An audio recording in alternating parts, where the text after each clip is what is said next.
most of that's Bonneville power. A good chunk of it is wind power. And then we own and operate, a lot of hydro facilities as well. We have a bio gas plant that uses harvested methane to generate electricity. We also have a cogen plant up in the Darrington area. So we have some odds and ends and a couple smaller solar projects as well that we both have and are developing. So that's kind of our fleet, what we do. Before being the power manager, I was doing our long-term power plans. And before that, I ran sustainability departments at Snohomish County and in Savannah, Georgia, which is why sometimes my voice sounds funny, is that's the part of the world that I was working in before. So when I was talking with folks earlier, I heard that there was a real interest in kind of getting a better understanding of kind of the state of the grid, who the players were, how Snohomish PUD fits in, and then maybe getting a little bit of the, kind of lay of the land in terms of who does what are their big projects, what are their big challenges, what are the big opportunities. And so that's kind of why I designed this deck like this, just to give a big lay of the land. And what I was hoping might come of it is get a better understanding for where you might want to dive deeper. And I'm happy to spend more time with the group in those areas. From my perspective, the PUD is a smaller part of the whole Western grid, but we do make our power plans based on our position in the Western grid. And it's important to me is the power supply manager of Snohomish PUD that when we have customers that are interested in our plans and how they might work, if they have feedback for us, I want to hear those things. And, I want to give folks the tools to engage with us and give us feedback too. So hopefully it's a good two-way street, and I hope you guys are hearing from me that I'm genuinely interested in what our community thinks and hearing feedback. So that's a long preamble to what's a pretty short agenda, I think. And I do have a hard stop at 6 because my daughter has a school event. But this is what I thought we'd do is walk through kind of the big organizations in the Western grid.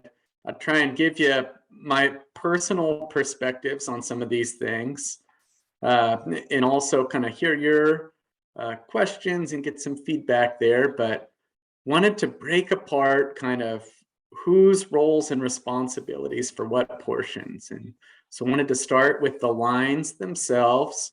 Who operates those lines? Who are those transmission service providers? What is the bucket they live in? Start with markets. Markets are really interesting because in some places, not all places, they define the rules for how electricity is dispatched, how much it costs, how it runs through the lines. And in some places, they even do the transmission planning and the cost recovery for transmission. Not this place, but other places.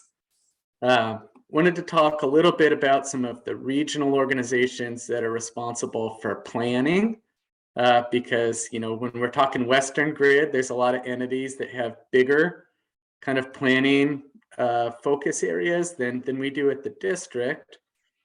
Wanted to talk a little bit about reliability and who owns that, a little bit about regulatory roles, since I heard that y'all were interested in which places advocacy might be effective, and regulators often are a place that happens, and wanted to give a sense of what that looks like.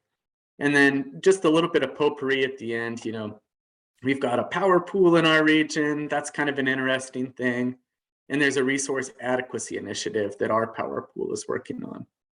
So thought if we could go through those things, it might just give a good foundation for, who's responsible for the lines, who's responsible for planning those lines, how do you decide what goes through them? How do those procurement processes work? Who's in charge of regulating? And kind of how do the economics work? And that's my background, right? I'm an economist, and that's my big thing. Not an engineer, so those questions, are for smarter people than myself, I think, usually. But that's what I'm hoping to cover. Does that make sense to the group? Yeah, it does.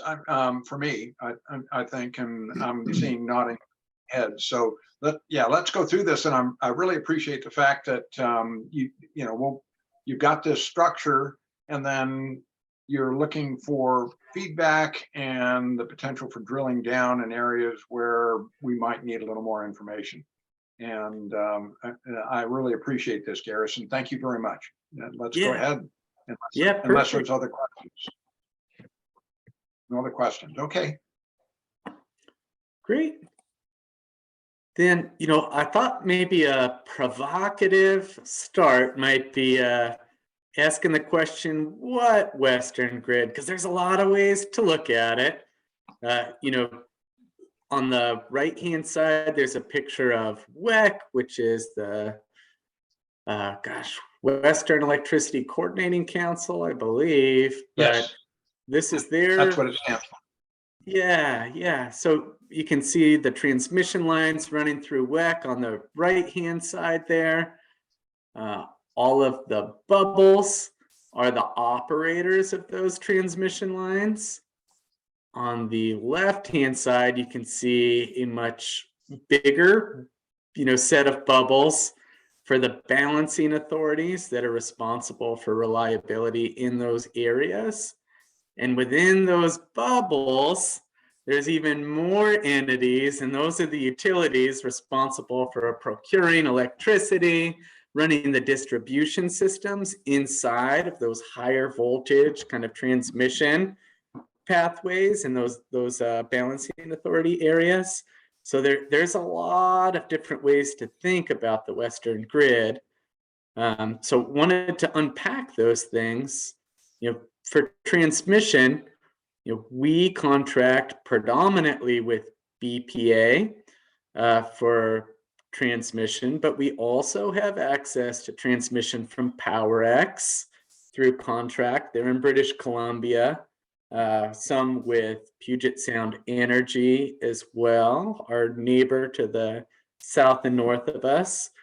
So those transmission providers have to publish OATs, which are regulated by FERC, which is the Federal Energy Regulatory Commission, and they are in charge of making sure kind of transmission and markets are fair, because there's a lot of interstate implications when you start talking about transmission and markets too.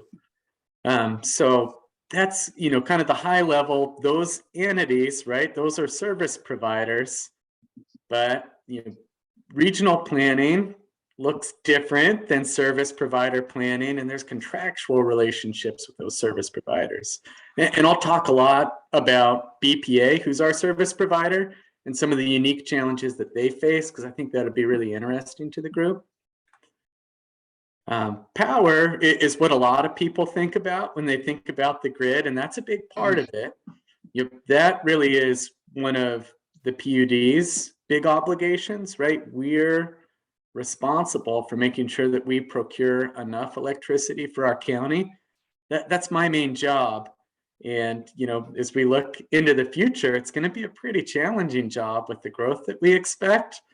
And it's really exciting, but that's where a lot of our energy is. Dispatch of power is really interesting in the Pacific Northwest. And when I talk about dispatch of power, I mean, who decides what electricity generator turns on their generation or turns off their generation, and what the rules are for that, and what the price is for that if that's a wholesale electricity purchase or sale. So in a lot of places in the United States, but not this one, there is a central market operator, and they run a market platform, and it economically dispatches generation for load. I won't go into all the weeds, but there are some weeds later in this presentation that give some of those nuggets. But in those places, the market operator decides what gets turned on and what gets turned off. That is just not how it works here. So here we have an unorganized bilateral market, and it's really based on the bilateral contracts that are in place across the patchwork, and both for power and transmission and what's available. And the same thing's true in the Southeast United States, like Alabama, Mississippi, Georgia. That's all one big unorganized market as well. It is also, this is a imperfect generalization, but a lot of it's run by the same company. Southern Company is the name, right? So Georgia Power, Alabama Power, it's all under the same heading. So they kind of have different needs there. But the big point is we don't have a central market operator here. Skip.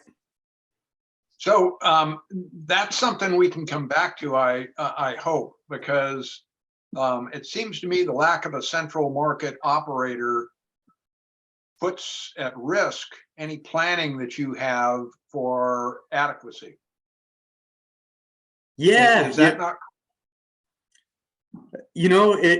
It's interesting. There's a couple different ways to look at it, and we definitely will. I've got some slides about why don't we have one, and what have we tried before, and where did it fail, and why did it fail?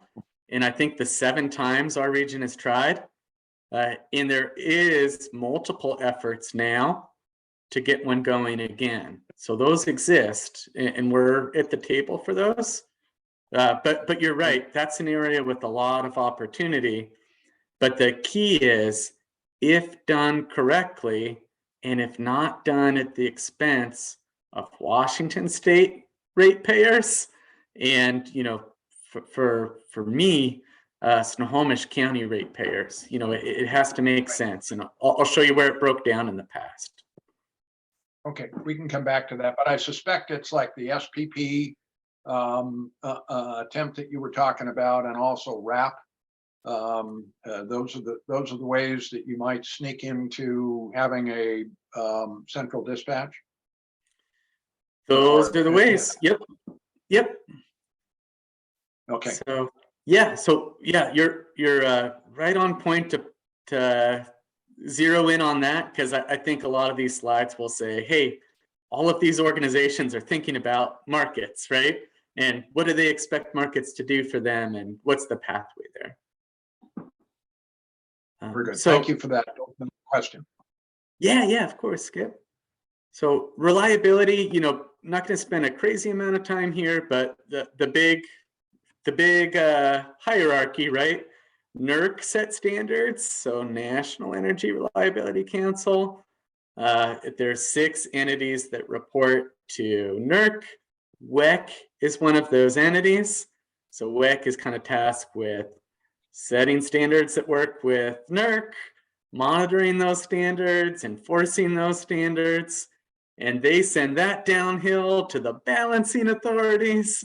And then the balancing authorities send portions of that downhill to the utilities for the distribution systems that they maintain, right? Like, so Snohomish County's lines, right? So that is the way that those reliability obligations roll from federal on down. And that's, more about, standards and ratings and measurements and things like that, less about planning or procurement or building, right? That's a different thing. That the break, and that's what I'm interested in. I see it as, policies, standards, and as you go down the hierarchy, they become more specific, but you reach a point it seems to me. I don't know whether it's Department of Ecology in Washington State or somewhere it starts to get firmed up in the way of planning and looking ahead and action charts and that sort of type thing. Where is that actual break? Doesn't it, or is it down at the, what is it, the two terms, Skip, ISPs and or not the, Well, yeah, are you talking about the PUDs and No. ISO? Yeah, ISOs and whatever that other term is. Well, PUDs, right? No, well, yeah, it's okay. I mean, what I'm saying is that it seems to me that that's where we start getting into the necessary weeds. Right, I Oh, think you're you're- thinking, you're- wait, I think you're R- thinking of RTOs. RTOs, and yes. ISO. Yes. Well, we don't yes. have RTOs here, right? That's right. Yep. So that's why balancing authorities wind up getting more of those reliability standards. But reliability is not resource adequacy, right? It's not planning transmission. It's not planning power. So it's really maintaining reliable service across the things that already exist. It is more where those standards hit. So for me, and I'm probably saying this because I'm not the reliability compliance guy, and we do have those guys at the PUD, but future forward, it's more about the planning for transmission, the planning for power, the policies around those things. But Skip, I see your hand up. Yeah, so can we come back to the difference between what you're talking about on adequacy, I think it is, versus reliability? Yeah, because that does confuse me, because it seems like you can't have reliability if you can't ensure adequacy. Yeah. So let's do that now. So for Okay. resource adequacy, for power, there's two flavors of it, right? And so when I talk power, right, I'm talking about electricity that flows through the lines. So the two flavors are capacity adequacy and energy adequacy. And in some places, they're the same thing, but in Pacific Northwest, again, right, we're such a unique critter, it's not the same thing. So capacity adequacy, right, that is the adequacy to meet a peak load event, right? So think that coldest day in the winter, that hottest day in the summer, and it's measured in terms of the generating resources available to serve that with firm transmission across the footprint that program covers, right? So that's capacity adequacy, and it's specific to an hour, right?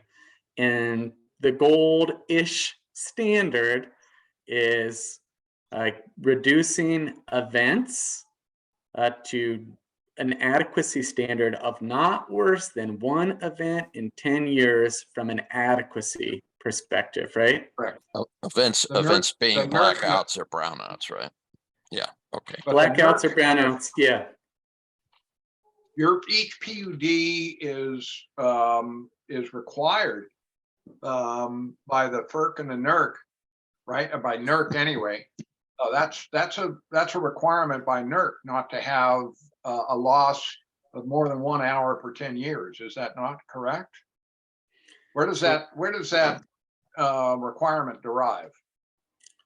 So traditionally, states retain the regulatory rights around resource adequacy, so they can define those resource adequacy pieces.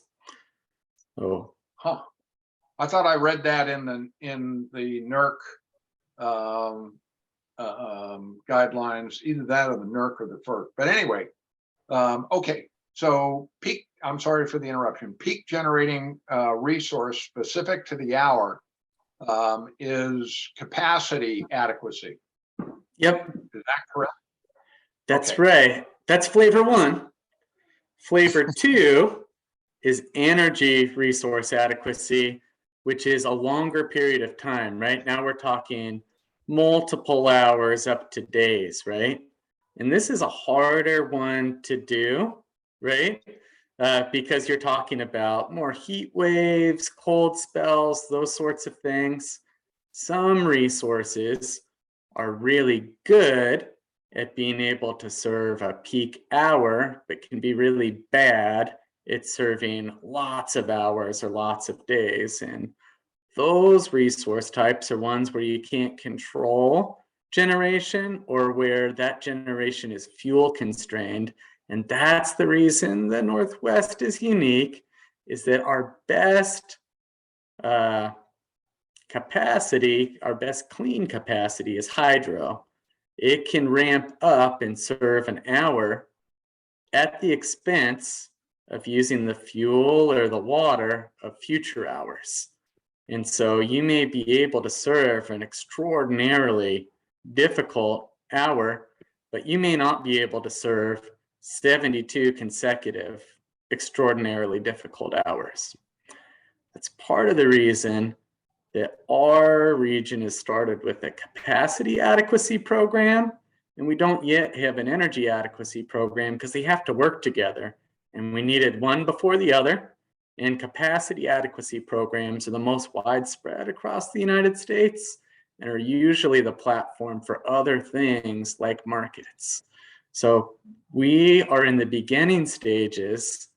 Mentioned before, states have the right to set resource adequacy standards for the utilities in their states. Our state is a little unique.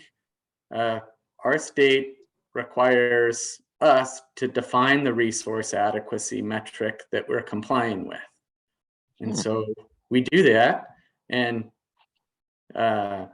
that's sort of the end of how that looks in Washington state right now. But that's also because we don't have or we didn't have until very recently, a resource adequacy program in Washington state. So I'll talk more about that and where that is. But that's resource adequacy, right? There's a capacity flavor, there's an energy flavor. It's different than reliability, which also includes all of the infrastructure that it takes, right? Substations, frequency response, all of the things that make electricity flow reliably from one place to another, and is more expansive than resource adequacy, which is just talking about the installed generating capacity to serve defined periods of time across firm transmission in a catchment area. Okay. God, Okay. I think I'm keeping up. All right. This stuff is just the wackiest, so you would certainly be forgiven if it's a little muddy so far, but hopefully we've got more slides. Last one I just want to mention, I just think this is an interesting one. Who's responsible for interconnecting to the grid is also like a pretty interesting question, right? So if you want to install, let's say, a new wind farm or a new solar farm, what's that process look like? Who do you have to ask permission for, right? Like, you're connecting it to the grid. Who's responsible for that? So that one I think is just kind of interesting, and projects have to work with the relevant distribution provider, right? So if somebody wanted to connect a small project to the PUD's portion of the grid, they have to talk with us first. We have to do a system impact study to make sure that it's not going to break anything. If there's upgrades that we need to figure out what those are and assign the right cost causality to those. Same thing happens for transmission providers and those BA operators, right? So you wind up with what's called the queue, which will show up in other slides, I promise. But that is the wait and the process to connect these generating projects, which we anticipate we will all need in the future, the speed at which we can do that and the appropriateness of those kind of interconnections with what the system can handle. So it's So- a thorny issue, and I thought I'd flag it for you guys. So, okay, I guess got one thought I have to get out here. So in order for that to happen, somehow or other, there's a set of either algorithms, if we're computerized, or protocols, written protocols between all the folks who were in the Western region, I assume, somehow or other are able in some orderly fashion when certain thresholds come up or something to be able to communicate with each other so that we aren't just all running amok. Yeah, that's right. There's established business practices for each of the different levels, and folks use those different levels. And I'll talk about how it works and looks in BPA, because that's kind of a relevant one for our region because they're the biggest provider. I'm just more happy that such a thing exists. It exists. Yep. Wasn't sure. Yeah, Skip. Yeah, real quickly, Garrison. So you're saying that if I have a wind farm that I want to start up, I would have to talk to the PUD about it. Would I not have to, depending on the size of the project, would I not also have to get FERC approval for the project? And is there anybody else in the balancing authority that I need to talk to, or is everything through the PUD? No FERC unless it's a hydro project. Hydro projects are licensed by FERC, but if it's a wind farm, then you need to go to the point of interconnection and the owner of the point of interconnection and follow their established business practices. Is that because BPA is a federal outfit? No, that's just how it is, Okay. across the different footprints. So if you wanted to put something small at Puget Sound Energies, you'd have to follow their practices. We have folks all the time come to us with smaller projects, and we work them through the process on our system. Don't you also have to go through FSEC? Not necessarily. FSEC is a discretionary program. So the way that works is you can request FSEC, and usually that's a multi-jurisdictional sort of thing. So if you have a project that affects a city, a county, a PUD, maybe there's some other processes. It's more about permitting than interconnection, and FSEC exists to help streamline the permitting process. But permitting and interconnection, they're cousins, but they're not, they own different cars, I guess. Okay, good. Thank you for answering those questions, Garrison. Please continue. Yeah, of course. So I thought I'd zoom into regional transmission, because I think this is a really interesting area to talk about. So in our area, BPA is the biggest. I'll show you a transmission map in the next slide so you can kind of see their footprint. Puget is a provider, Seattle City Light's a provider, PowerX, our Canadian neighbor, is a provider, and they are tasked with expanding and maintaining their transmission.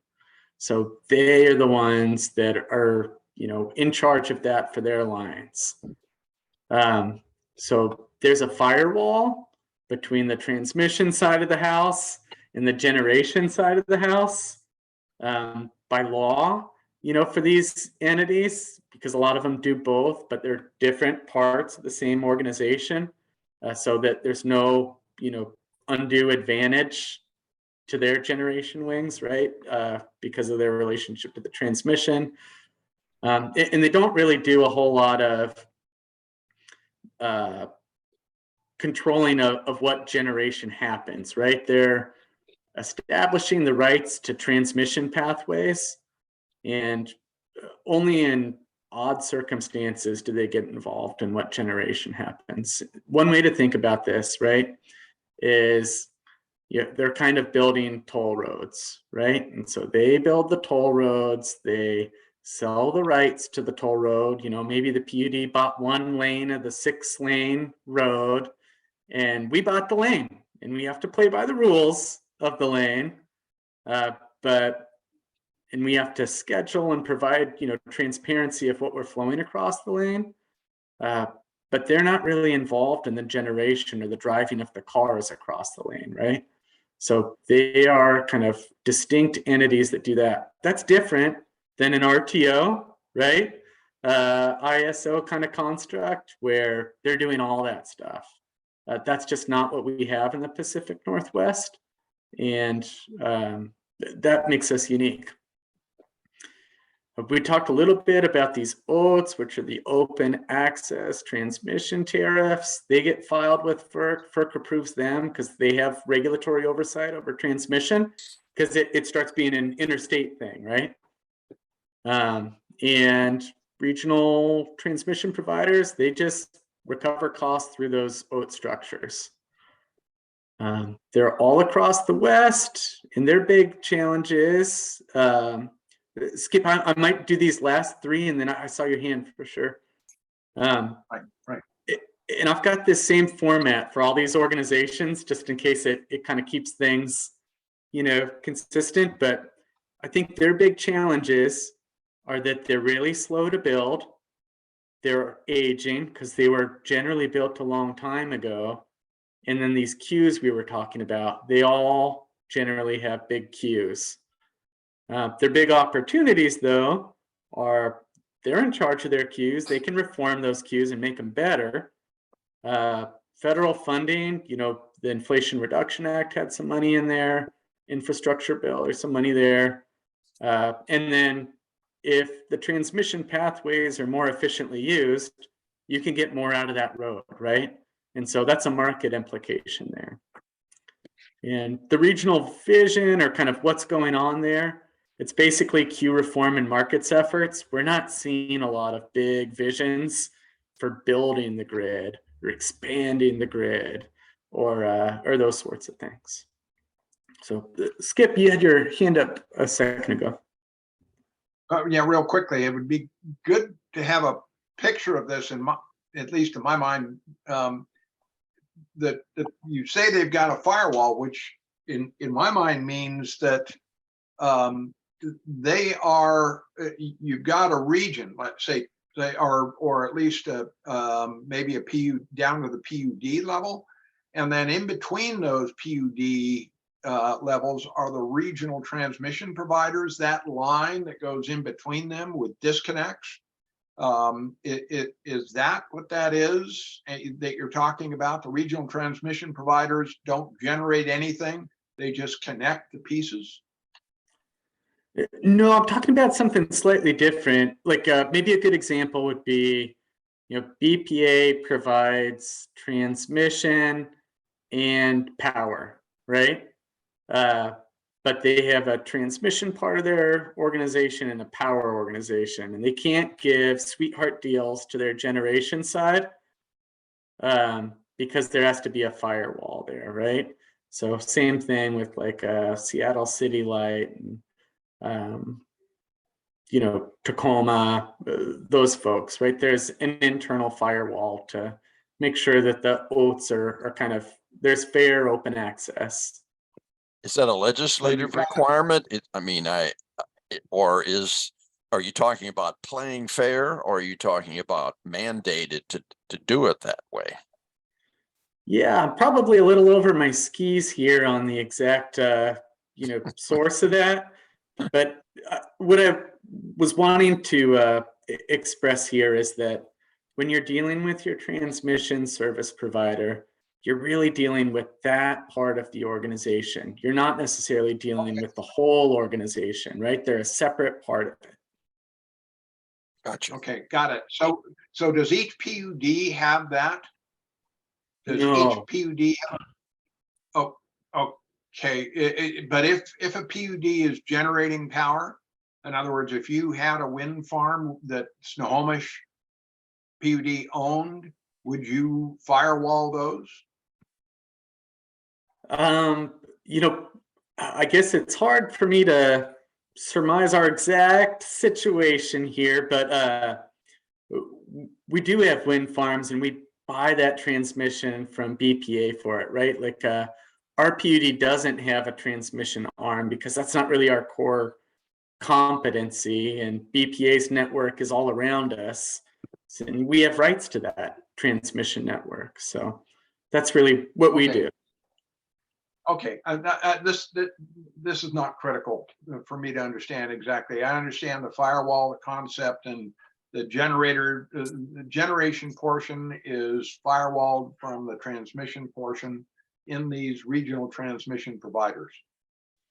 Is that a fair statement? Yes. Okay. All right. I don't need to understand the details. Thank you, Garrison. And Mark has a question, of course. Yeah, Mark. Yeah, what is queue reform? And when there's a recognized need for additional transmission lines, where's the money come from and how is that decided? Yeah, so queue reform is about how the queue process works. Right now, there are a ton of projects, and maybe I'll skip to this slide so you can see what I'm seeing. This is the queue that Bonneville has right now.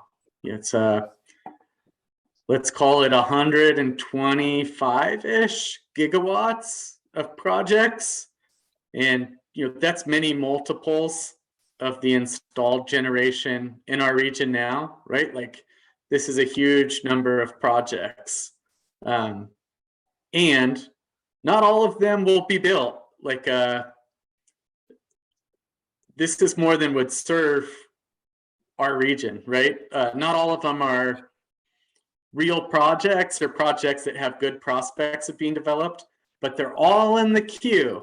And these are projects that different developers are proposing or might want to pitch to utilities, but it leads to a big line, right? If you have a real project or a legitimate project that you want to interconnect, you have to compete with all these other ones. So queue reform is about finding those projects that can be built and making sure that they get studied so that they have access to the transmission system, in kind of an orderly way. Otherwise, the wait can be years, and that's a big issue if you have a need for future projects. So who's in charge? Who's in charge of making those decisions? Who's the queue master?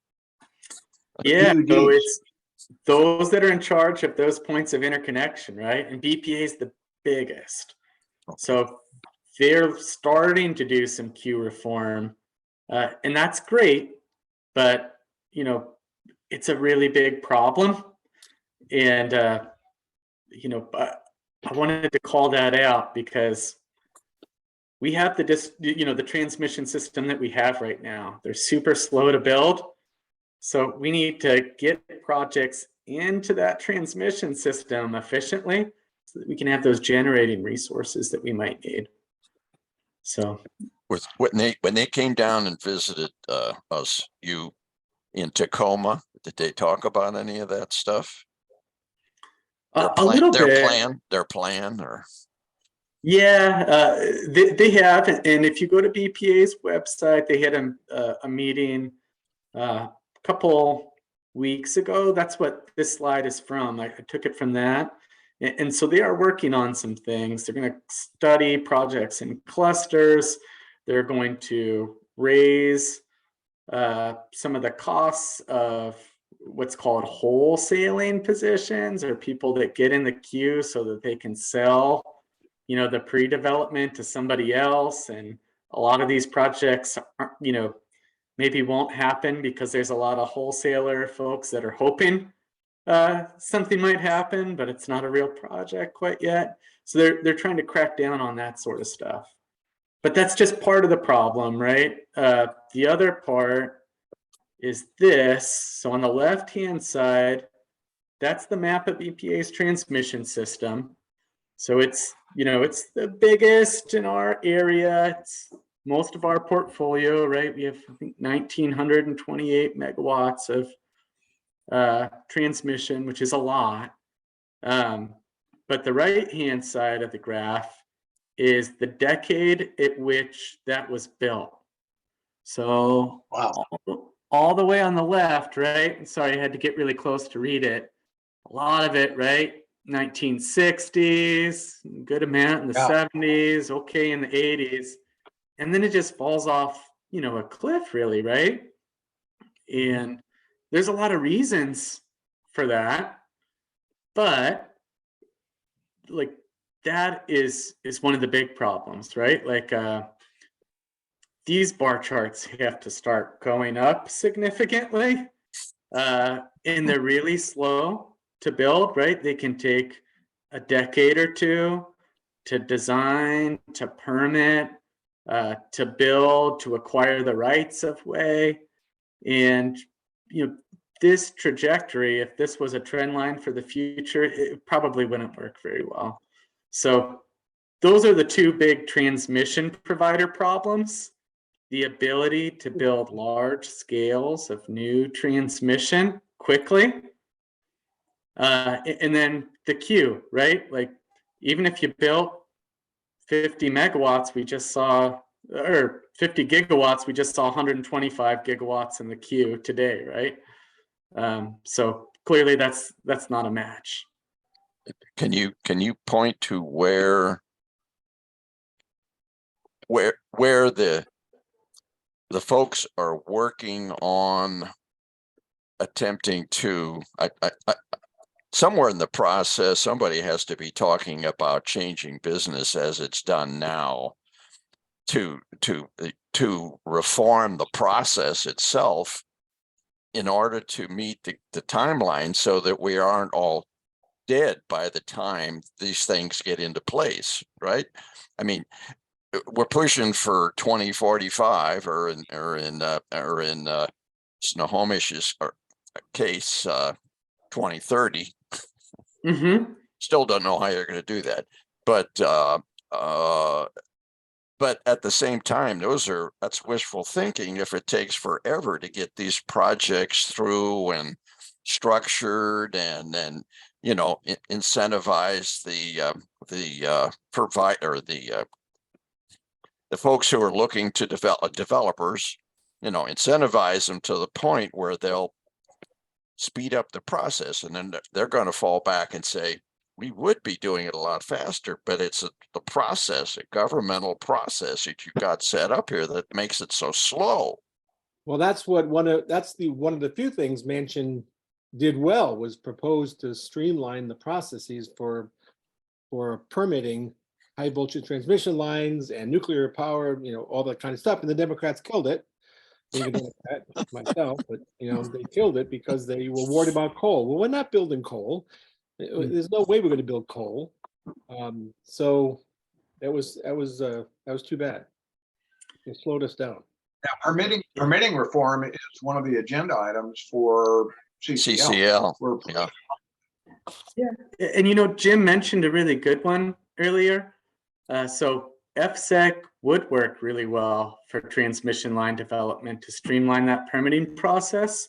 And the governor did sign a new bill that would, kind of add some additional streamlining to that, and provide some more state resources to support those efforts. So, there has been some movement on that, and Jim's right on the nose that FSEC plays a role there in permitting speed, which is really positive. So what is that acronym? FSEC? FSEC? it's EFSEC. Yeah, I think it's environmental EFSEC. facilities. Oh gosh, and then whatever SEC is. I think it's Energy Facilities Siting Commission. Okay, thanks, Jim. Yeah. That's the one I've been sending stuff out to you. The various permitting, aren't they the permitting outfit? Yeah. So Yeah. So, there's a whole list of projects, and some of them are under legal. You got legal things going on, and they're reviewing the permits and all. I mean, that's a process. That's got to be slow. yeah. Yep. Yeah. So these projects are multi-jurisdictional, right? So as soon as you Are cross there- over Yeah, are counties there, and cities. Yeah. are there trying to put something up in tribal lands or, you know, Yeah. Yeah. Yeah. So, oh, If yeah, I go could, for it, Skip. Garrison, could you list the key items that you think are essential for queue reform? Is it permitting reform and what else? Okay, but before we do that, FSEC stands for Energy Facility Site Evaluation Council. Nailed Wow. it. Okay. All right. Woo! And what are they? Are they federal, Jim? N- What uh, are they? No, they're that's, just that's state, Washington State, isn't it? just state, yeah. Oh, Yeah, they're yeah. Washington State. Yeah. Okay. Yep. I sat in on one of those. I listened to them. Yeah, it was incredibly boring. Yeah, that's the one you and I attended. Yeah, I remember. Yeah, it was. That was. So Garrison, if I could, we got 8 minutes. Could I ask if there aren't any other questions about queue reform, what are the key items? Or if you want to, we can come back to queue reform. I just want to understand from your perspective what the key items are that are necessary for getting queue reform back on track, or the queue process back on track. Yeah, I think BPA has a pretty decent proposal out there. They might get pushback on some parts that would be beneficial. And so I hope they can move it forward as it is.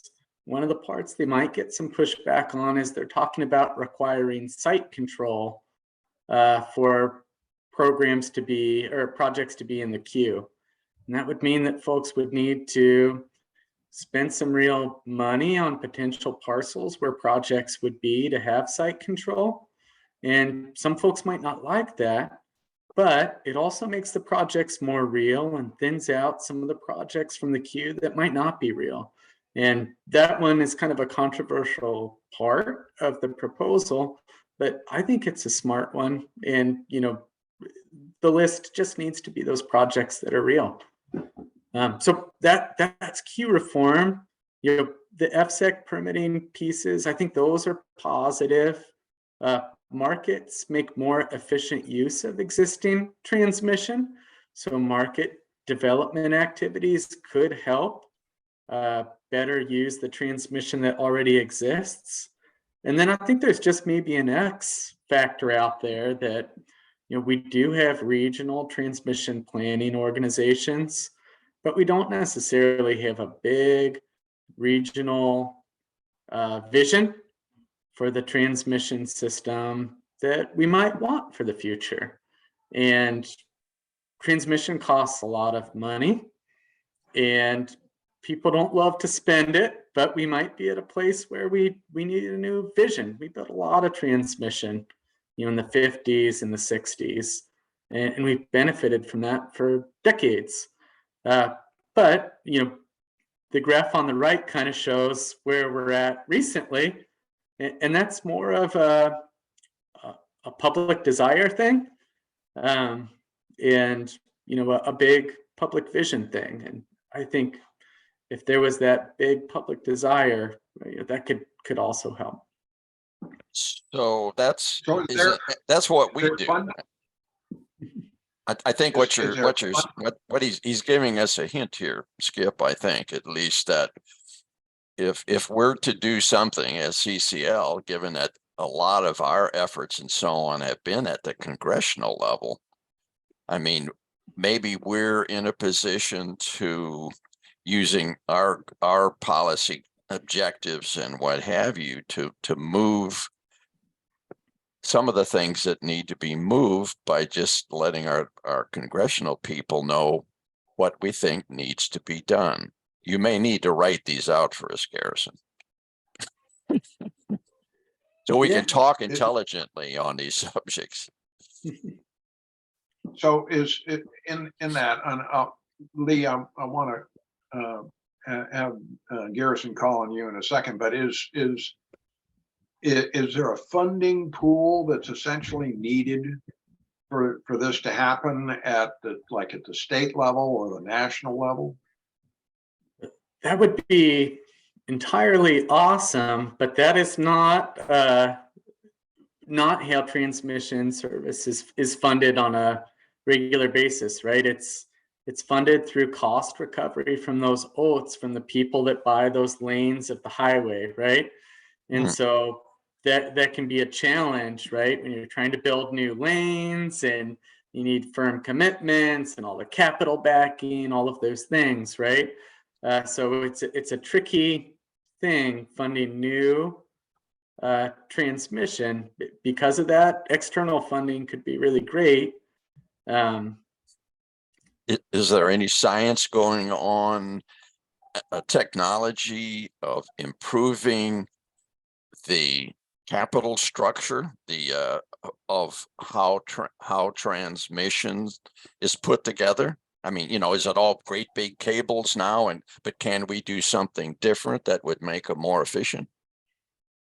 You know, I'm not an expert on that part of the technology, but one thing I would mention though is that energy storage is Right. beneficial here, because if, just like a highway, right? There's some periods of the day where those highways are really busy, right? And there's some periods of the day where nobody's on them. What energy storage can do is store electricity when there's not a whole lot of congestion, right? Still generation, but not a lot of congestion, right? Store it locally, maybe the Puget Sound area, right? We have a lot of load during the day. There's a lot of generation that goes on in our region overnight, but we don't have as much load, right? That's a great time to use these quiet periods of the highway to move that generation to these areas of load pockets, store it there, and then you've reduced congestion needs, right, in the busy parts of the day.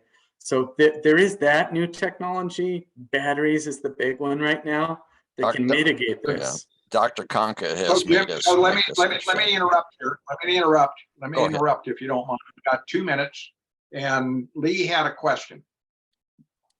I'll hold my question until we have more time at the meeting next Tuesday. Well, if you want to ask the question now, Jim or Lee, we can put it in the queue on the parking lot, so I can write it down and make sure that that gets Garrison asked. mentioned that he has a hard 6 o'clock, so I'll wait until next Tuesday when we have more time. Okay. Okay. Good. Thank you, Lee. Just please remember your question, and thank you for your patience. And your microphone's a little low. Yeah, Lee, it's 5:59. Garrison, sorry, it's 5:59. I'm sorry to cut everybody off here, but I want to respect your hard stop. Yeah, my daughter thanks you. We've got a reading night at her school here. Maybe we could just pick up right where we left off in this deck next Tuesday, and just appreciate your all's time. Excellent. Thank you. Thanks. Oh, Yeah. that's wonderful. Lee is Thank you. first. Yeah, Lee's first. Thank you very much, Garrison. Thank you, You and Garrison. your Appreciate you daughter doing have a this. great time. Yeah, Take care. thank y'all. I was going to give you credit, Jim, in that all I know about energy storage comes from what you've been preaching and telling us and educating us on. So I appreciate that. It's very interesting. I never even thought about that before. Yeah. I think what Garrison told us about was, or made us aware of, just right in our local area here, is some kind of storage complex in Arlington. I'm not exactly sure if They got a battery. Yeah. They got a battery project. Yeah, those three things about storage and wind and solar looked at the potential projects. They were not all, they're quote in the queue, but they're not real yet. There's a hell of a lot of storage there. I can't imagine how they can get that done, but they'll do a few of them. Yeah. So and you're go ahead. So just a business side of this, I recorded the session and I'll save it. I've got a subfolder in that drive And I can, so I just need to find out, did anybody get the email that I sent out this afternoon? Yes, I got Just it. before, I got it. okay, Jim Yeah. Bloss, did you? I'll check, and if, I'm sure if Jim got it, I got it. I mean, you send it, Okay, let me, whoever you send it let to me- will have gotten it, so. all right, let me walk you through where it's gonna be. So that you're not searching all over the place. And I'll walk other folks through it as necessary. But let me bring that screen up. Oh boy. Let me go here and go to my drive. And then I'm going to share my screen while I'm going through that.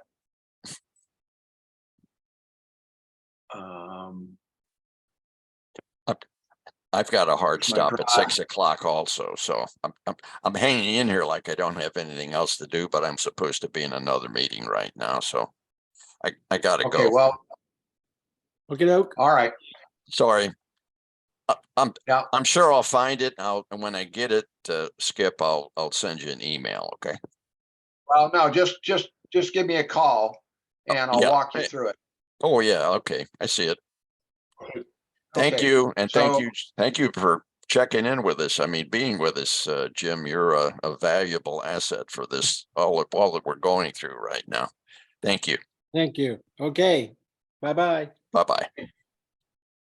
Okay, Jim, so you can see Jim Conca.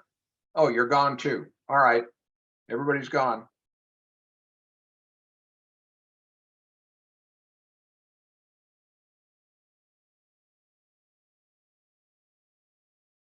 Bye now.